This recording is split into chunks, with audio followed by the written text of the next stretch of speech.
সুপ্রিয় শিক্ষার্থীবৃন্দ, আমি মোহাম্মদ মোবারক মুর্শিদ মিল্কি, সহকারী শিক্ষক গণিত, ময়মনসিংহ জেলা স্কুল। ময়মনসিংহ জেলা স্কুলের অনলাইন শ্রেণী কার্যক্রম MZS 1853 অনলাইন ক্লাসের দশম শ্রেণীর উচ্চতর গণিত ক্লাসে তোমাদেরকে স্বাগত।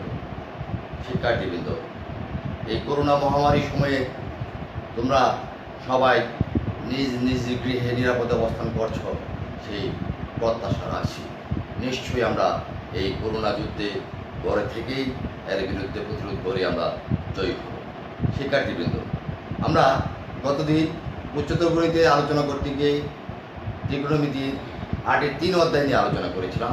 তবে এই আলোচনায় একটি অংশ আমাদের বাকি ছিল, অর্থাৎ ত্রিকোণমিতিক সমীকরণের সমাধান। আজকে আমরা ত্রিকোণমিতিক সমীকরণের সমাধান এই বিষয়টা নিয়ে আলোচনা করার চেষ্টা করব। আমরা এমনিতে কোনো সমীকরণের সমাধান করার অর্থ বলতে আমরা বুঝি সমীকরণটির অজ্ঞাত রাশির মান বের করা। ত্রিকোণমিতিতেও সমাধান করার অর্থ বলতে আমরা বুঝবো এখানে যে কোণ দেওয়া থাকবে সেই কোণটির মান নির্ণয় করা। ত্রিকোণমিতিতে সাধারণত থিটা দ্বারা কোণকে প্রকাশ করা হয়, তবে অন্যান্য প্রতীকও ব্যবহার করা হয়। আলফা, বিটা, গামা, পাই, সাই, ইটা, ওমেগা ইত্যাদি অন্যান্য প্রতীকও আমরা ব্যবহার করে থাকি, অথবা শুধুমাত্র A, B, C। যাক, আমরা এমনিতে সমাধান করার বলতে যা বুঝি তা হলো যদি কোনো একটি ত্রিকোণমিতিক সমীকরণ এইভাবে দেওয়া থাকে, যেমন sine theta is equal to half.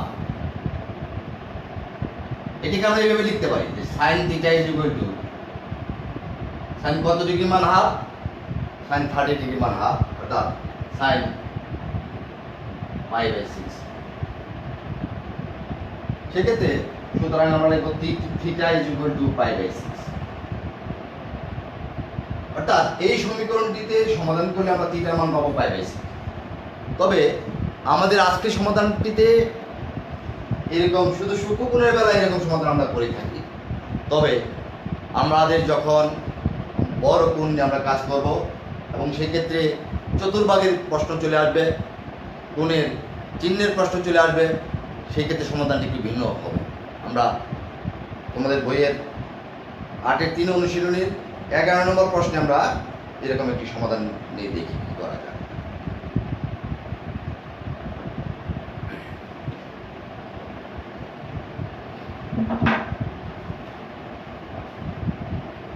এগারোতম প্রশ্নে সমাধান করতে বলা আছে। সেক্ষেত্রে কত শর্ত পূরণ করে আলফা এর মান নির্ণয় করা হয়। যে আমরা বলেছিলাম যে শুধুমাত্র আমরা কোণকে শুধু থিটা দ্বারা প্রকাশ করবো তেমনটি নয়, আলফা, বিটা অন্যান্য অক্ষর দ্বারা আমরা প্রকাশ করতে পারি। এখানে বলা আছে cot alpha is equal to cot alpha is equal to cot alpha is equal to যা আছে -√3, এবং শর্ত জুড়ে দেওয়া আছে 3/π আলফা এর মান 3π/2 এর চেয়ে বড় এবং 2π এর চেয়ে ছোট। অর্থাৎ এক্ষেত্রে আমরা যে সমাধানটি পাবো সেই সমাধানের আলফার মানটি এর মধ্যে যদি আসে তাহলে আমরা তাকে গ্রহণ করবো, অথবা তাকে গ্রহণ করবো না। এই বিষয়টি বিবেচনা করার জন্য আমাদের আবার একটু চতুর্ভাগের ব্যাপারটাকে মনে করতে হবে। আমরা চতুর্ভাগ যখন আমরা বিবেচনা করেছিলাম, আমরা বলেছিলাম যে প্রথম চতুর্ভাগ, দ্বিতীয়, তৃতীয় এবং চতুর্থ চতুর্ভাগ। এবং চিহ্নের বেলা আমরা বলেছিলাম যে প্রথম চতুর্ভাগে সকল অনুপাতের চিহ্ন প্লাস, অর্থাৎ 1 sin tan cos সংক্ষেপে আমরা এরকম লিখেছিলাম। এখানে sin এবং তার বিপরীত, tan এবং তার বিপরীত, cos এবং তার বিপরীত। এবং এই চতুর্ভাগে অন্যান্য কোণের অনুপাতগুলো, অন্যান্য অনুপাতের চিহ্নগুলো আমরা যেমন দ্বিতীয় চতুর্ভাগে sin এবং কোসেক ধনাত্মক, অন্যগুলো ঋণাত্মক। এখন যদি আমরা এইটাকে বিবেচনায় নেই cot alpha সমান -√3, তাহলে আমরা বলতে পারি cot alpha এর মান ঋণাত্মক। তাহলে কি হবে? cot alpha এর মান যেহেতু ঋণাত্মক, কাজে এর অবস্থান হবে কোন কোন চতুর্ভাগে? cot এখানে ধনাত্মক আর এখানে সকলগুলো ধনাত্মক, অর্থাৎ দ্বিতীয় এবং চতুর্থ চতুর্ভাগে। যেহেতু cot alpha এর মান ঋণাত্মক, কাজে সেক্ষেত্রে আমরা বলতে পারি যে এই আলফা এর অবস্থান হবে দ্বিতীয় অথবা চতুর্থ চতুর্ভাগে। আমরা সমাধানটা এভাবে লিখতে পারি।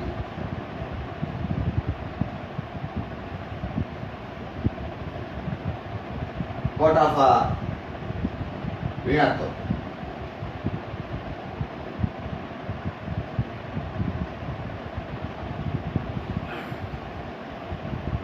যেহেতু কট আলফা ঋণাত্মক হওয়ায় আলফা এর মান, আলফা এর অবস্থান দ্বিতীয় অথবা চতুর্থ চতুর্ভাগে থাকবে।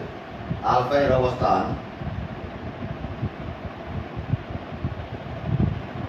দ্বিতীয় অথবা চতুর্থ অবস্থানে থাকবে।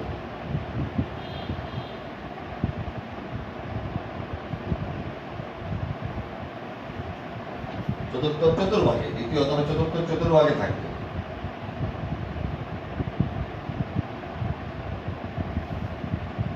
তাহলে এই ক্ষেত্রে আমরা এই সমাধানটিকে দুইটি ভাগে ভাগ করতে পারি। একটি হলো দ্বিতীয় চতুর্ভাগের বেলা, আরেকটা হলো আমরা চতুর্থ চতুর্ভাগের বেলা।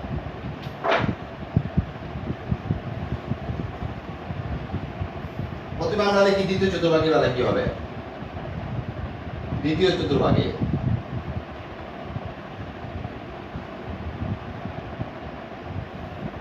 আমরা লিখতে পারি কট আলফা সমান -√3,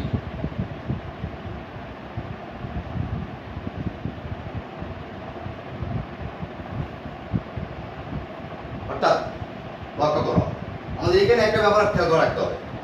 দ্বিতীয় চতুর্ভাগে কিন্তু আমরা দুইভাবে উপস্থাপন করতে পারি। একটা হলো 90 ডিগ্রি প্লাস অথবা 180 ডিগ্রি মাইনাস। আমরা দুইভাবে লিখতে পারি, 90 ডিগ্রি প্লাস 180 ডিগ্রি মাইনাস। তাহলে আমাদের খেয়াল রাখতে হবে, আমরা প্রথমে দেখিয়েছিলাম যে যদি sine theta is equal to sine π/3 এরকমটি হয়, অর্থাৎ অনুপাত দুইটা ঠিক থাকতে হবে। তাহলে আমাদেরকে এখানে যখন আমরা উপস্থাপন করবো অবশ্যই খেয়াল রাখতে হবে আমাদের অবস্থানটি যেন অনুপাত ঠিক থাকে, অনুপাতটি পরিবর্তন না হয়ে যায়। তাহলে অনুপাত যদি 90 ডিগ্রি প্লাস মাইনাস লিখি অথবা 270 ডিগ্রি প্লাস মাইনাস থিটা লিখি, তাহলে সেক্ষেত্রে অনুপাতটি পরিবর্তন হয়ে যাবে। সেই জন্য আমাদের লিখতে হবে 90 ডিগ্রি প্লাস অথবা 180 ডিগ্রি মাইনাস, এরকমটি লিখতে হবে। 180 ডিগ্রি মাইনাস। 90 ডিগ্রি প্লাস লিখতে যে অনুপাত পরিবর্তন হয়ে যায়, আমাদের লিখতে হবে 180 ডিগ্রি মাইনাস। অর্থাৎ আমাদের লিখতে হবে, আমরা এটাকে লিখতে পারি কট -√3। আমরা জানি কট π/6 এর মান √3 π/6, তাইলে অর্থাৎ এক্ষেত্রে আমরা লিখতে পারবো এটাকে কট π-π/6।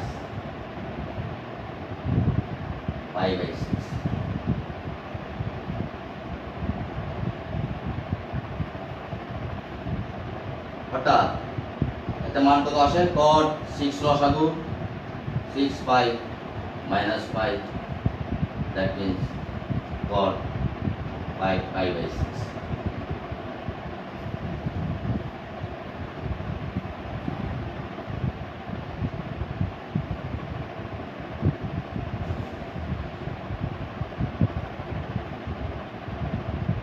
তাহলে এক্ষেত্রে আমরা কট আলফা সমান কট 5π/6 যদি হয়, তাহলে আমরা কি লিখতে পারবো? আমরা সেক্ষেত্রে লিখতে পারবো alpha is equal to 5π/6। Alpha is equal to 5π/6। 5π/6 মানে কি? 5 ইন্টু 180/6, 150। আমাদের এখানে ভ্যালু দেওয়া আছে 270 থেকে 360 এর ভিতরে দিতে হবে। অর্থাৎ আমাদের যে এখানে 5π/6 যে আমরা ভ্যালুটা পেলাম, সেই মানটি গ্রহণযোগ্য হবে না। সুতরাং আলফা ইজ ইকুয়াল টু কত পেলাম? আলফা ইজ ইকুয়াল টু আমরা পেলাম, আলফা ইজ ইকুয়াল টু আমরা কত পারি? 5π/6।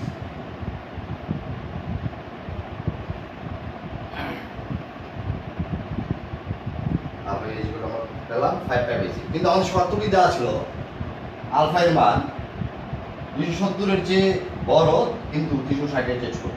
আমাদের এখানে যে ভ্যালুটি পেলাম এটা হলো 150 ডিগ্রি। হ্যাঁ, সেক্ষেত্রে এই শর্তটি পূরণ করে না, যে আমরা বলতে পারি সুতরাং ইহা গ্রহণযোগ্য নয়।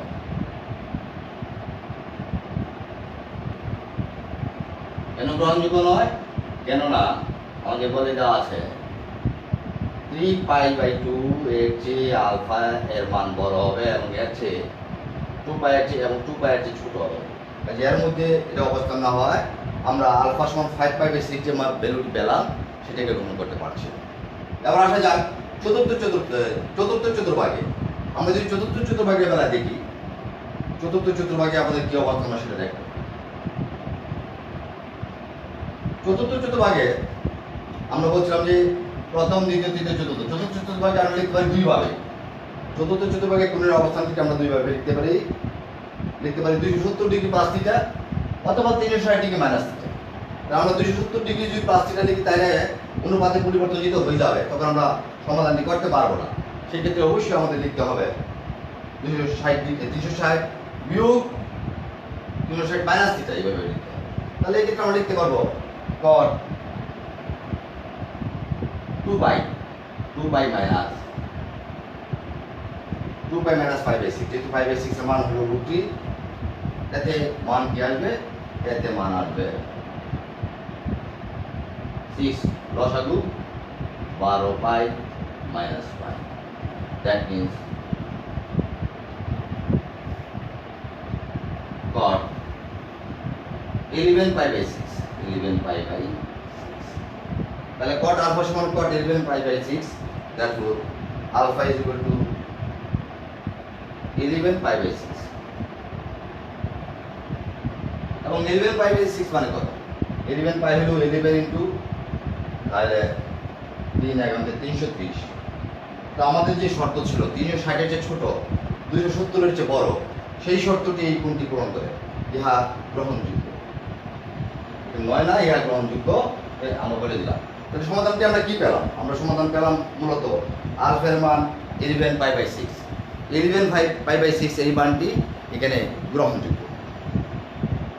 তাহলে আমরা লিখব সুতরাং নির্ণয় সমাধান আলফা ইজ ইকুয়াল টু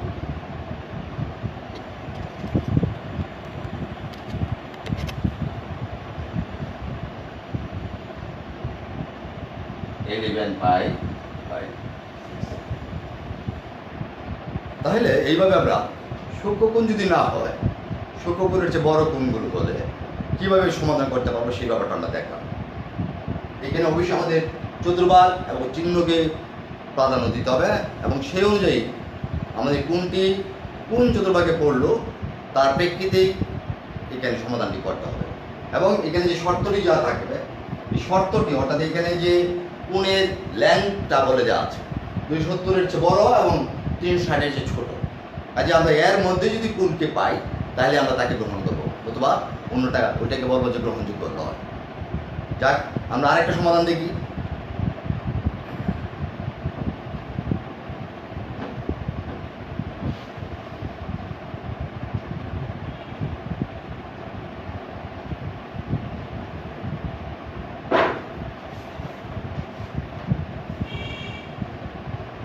আমরা যদি এরূপ ভাবে 12 এর একটা সমাধান দেখি, এখানে সূক্ষ্মকোণের যে বেলা যেহেতু বলা আছে, তো দেখি আমরা কি হয়। এক্ষেত্রে আমাদের চতুর্ভাগের চিহ্ন দিক অনুসরণ করতে হবে। 12 পদে বলা আছে যেহেতু 2 cos square theta is equal to 1 plus 2 sin square theta। এখানে বলা আছে যখন থিটা হলো 0 ডিগ্রির চেয়ে বড় এবং π/2 এর চেয়ে ছোট, এই শর্তে আমরা এখানে সমাধান করব। এই সমাধানটি বেলা আমরা জানি যে ক্ষেত্রে সাইন কস দুইটা যেহেতু আছে সবগুলোকে একরকম মানে দিতে হবে। আমরা cos sin স্কয়ারকে cos স্কয়ার অথবা cos স্কয়ারকে sin স্কয়ারে রূপান্তর করব। আমরা যদি cos স্কয়ারকে sin স্কয়ারে রূপান্তর করি, আমরা জানি sin square theta plus cos square theta is equal আর, সেখান থেকে cos square theta is equal লেখা যায় 1 minus sin স্কয়ার। এটা যদি আমরা এখানে বসাই দিই cos square theta 1 minus sin square theta 1 minus sin square theta is equal two 1 plus 2 sin square. তাহলে আমরা কি পাই 2 minus 2 sin square theta is equal two 1 plus 2 sin square theta, और minus 2 sin square theta minus 2 sin square theta equal to 1 minus 2 পক্ষান্তর করে আমরা তা পাই minus 4 sin square theta equal to minus 1 এক্ষেত্রে আমাদের minus 1 দিয়ে যদি আমরা গুণ করে দিই 4 sin square theta equal to pi 1 minus 1 দ্বারা গুণ করি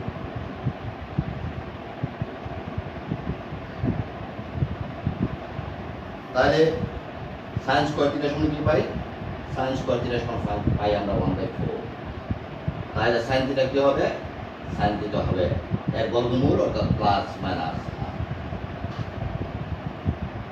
এক্ষেত্রে আমরা sin theta মান পাই প্লাস হাফ অথবা মাইনাস হাফ তবে যেহেতু এখানে আমাদের থিটার ব্যাপার বলা আছে 0 ডিগ্রির চেয়ে বড় হবে এবং π/2 এর চেয়ে ছোট হবে সেই ক্ষেত্রে আমাদের sin এবং cos অনুপাতগুলোর সীমা পরিসীমা আছে আমরা জানি sin থিটা এবং cos থিটা দুইটাই -1 এর চেয়ে বড় এবং +1 এর চেয়ে ছোট হবে তবে এই ক্ষেত্রে যেহেতু সূক্ষ্মকোণের কথা বলা আছে সূক্ষ্মকোণ বলা থাকায় কিন্তু sin থিটা ইকুয়াল টু -1 গ্রহণযোগ্য নয় কেন গ্রহণযোগ্য নয় ঋণাত্মক বলেই নয় কিন্তু ঋণাত্মক কোনো কিন্তু গ্রহণযোগ্য হবে -1 এর চেয়ে বড় হইলে এবং +1 এর চেয়ে ছোট হইলে এক্ষেত্রে কেননা আমাদের যে এইখানে রেঞ্জটা দেওয়া আছে এই রেঞ্জের মধ্যে এই ভ্যালু আমরা পাবো না হ্যাঁ থিটা এর মান 0 এর চেয়ে বড় এবং π/2 এর চেয়ে ছোট এর মধ্যে অবস্থান করলে sin থিটা মান কখনোই -1 হবে না তাহলে আমাদের আরেকটা মান থাকবে sin থিটা সমান +1 sin থিটা সমান +1 হলে কি হবে আমরা সেটা দেখি তাহলে sin থিটা সমান +1 হলে কি হবে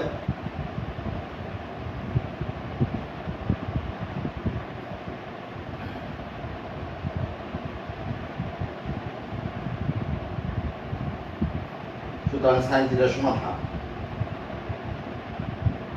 আমরা জানি sin 30 কি হাফ অর্থাৎ π/6 আমরা লিখতে পারি বা sin theta equal to sin π/6 therefore theta is equal to π/6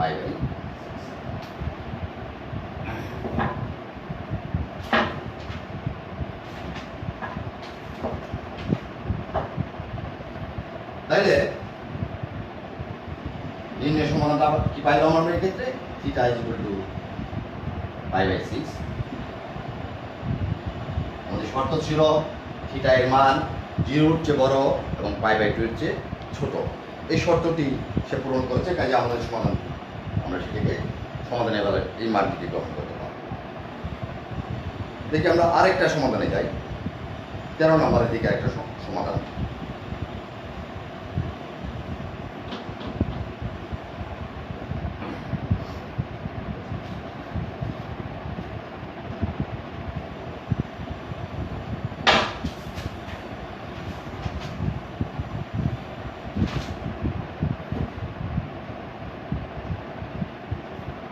নম্বরে গতে আমরা দেখি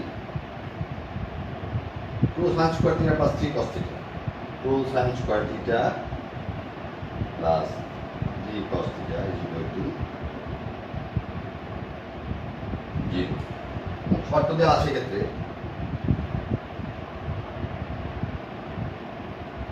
2 পাই এর চেয়ে ছোট এই শর্ত অর্থাৎ থিটা এর মান 0 এর চেয়ে বড় 2 পাই থেকে ছোট এই শর্তে যদি আমরা এই সমীকরণটি সমাধান করতে চাই তাহলে আমরা আগে বলেছিলাম যে একরকম করতে হবে হয় সাইনে অথবা কসে সবগুলোকে একরকম অবস্থানে ডাইভার্ট করতে হবে আমি যদি এটাকে কসে নিয়ে যাওয়ার সহজ হবে sin স্কয়ার থিটা যেহেতু আছে 1 মাইনাস cos স্কয়ার থিটা আমরা sin স্কয়ার থিটা সমান লিখতে পারি sin স্কয়ার থিটা সমান আমি লিখতে পারবো 1 মাইনাস cos স্কয়ার থিটা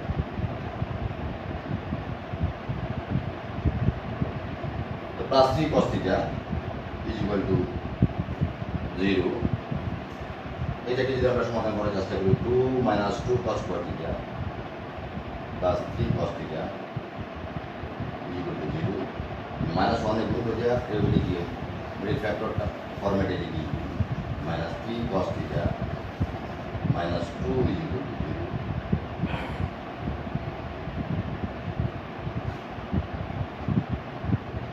2 তাহলে এখানে আমাদের আমরা এটাকে মিডিল ফ্যাক্টর করে কি লিখতে পারি 2 2 4 4 1 4 2 cos square theta minus 4 cos theta plus cos theta minus 2 is equal to 0 और 2 cos theta कॉमन लेके लगा जाए 2 cos theta कॉमन लगा जाए cos theta minus 2 plus 1 common लगा जाए cos theta minus 2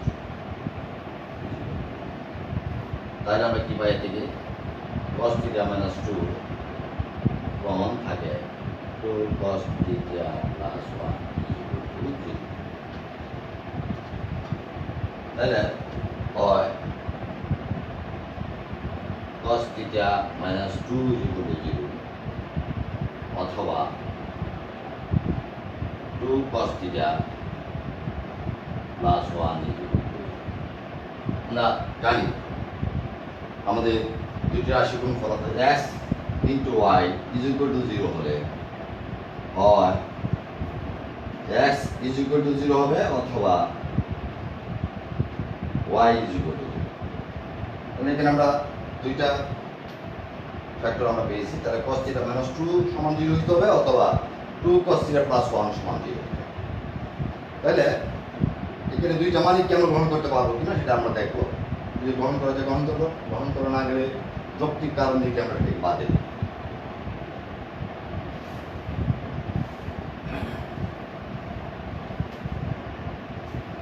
তাহলে আমরা সর্বশেষ যে দুইটা মান পেলাম cos theta minus 2 সমান 0 হবে অথবা 2 cos theta plus 1 সমান 0 আমরা যদি cos theta minus 2 সমান 0 নিই তাহলে এখন cos theta minus 2 সমান 0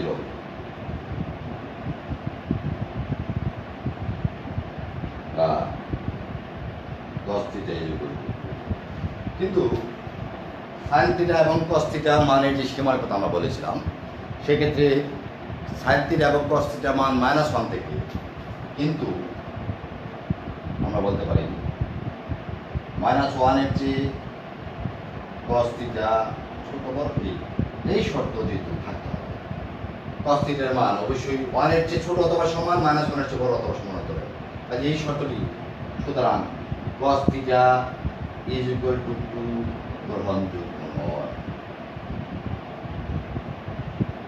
কেন গ্রহণযোগ্য নয় যেহেতু cos theta এর মানের সীমা আমরা জানি -1 থেকে 1 এর 2 এর মধ্যে পড়ে না কাজেই এই মানটা আমরা গ্রহণ করতে পারবো তাহলে আমাদের আরেকটা মান রয়ে গেল 2 cos theta plus 1 is equal to যদি 0 হয় or 2 cos theta is equal to -1 or cos theta is equal to -half এই মানটা কিন্তু অগ্রহণযোগ্য যেহেতু -1 এর চেয়ে বড় -1 এর চেয়ে -half বড় এই মানটা আমাদের কাছে অগ্রহণযোগ্য সেক্ষেত্রে আমরা যে এরূপ পাবো সেটা হলো আমরা এই যে সমান লিখতে পারবো cos কত ডিগ্রি মান হাফ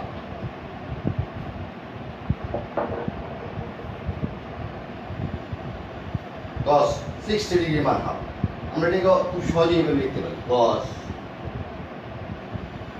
যেহেতু ঋণাত্মক মান হলে আমাদের বিবেচনা যদি নেই cos এর মান ঋণাত্মক এটা আবার sin এটাতে cos ঋণাত্মক এটা ঋণাত্মক দ্বিতীয় এবং তৃতীয় চতুর্ভাগের মান যেটা যেহেতু আমাদের এখানে শর্ত দেওয়া আছে 2 পাই থেকে ছোট এবং 0 চেয়ে বড় আমরা লিখতে পারবো pi minus pi by 3 pi minus cos pi minus pi by 3 অর্থাৎ 180 চেয়ে 180 তৃতীয় চতুর্ভাগে বলে আমরা চিন্তা করি এরকম আমরা এখানে একটা মান পাই এরকম cos পাই বাই 3 অর্থাৎ মাইনাস cos পাই বাই 3 এরকম লিখতে পারি এটা আরেকটা পাই আমরা তাহলে থিটা সমান কত পাই বাই 3 একটা পাবো এখানে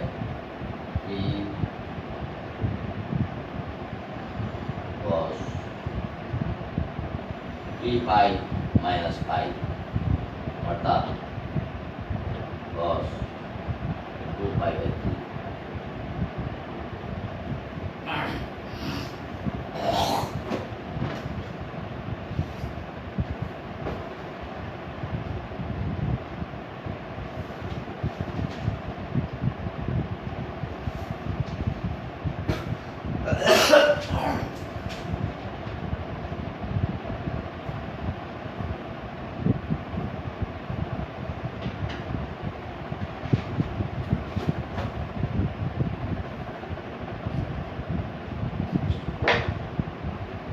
তাহলে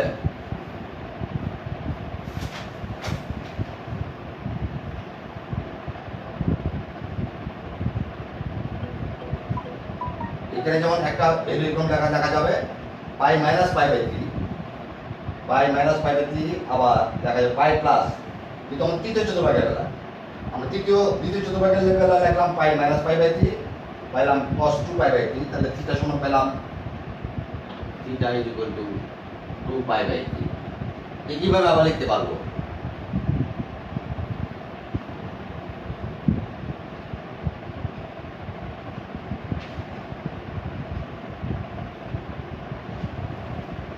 কিভাবে লেখা যাবে?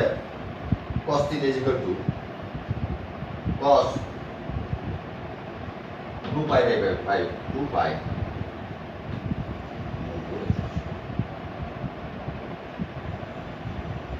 প্লাস, সেক্ষেত্রে আমরা পাবো 6 pi plus pi, that means 7 pi by 2।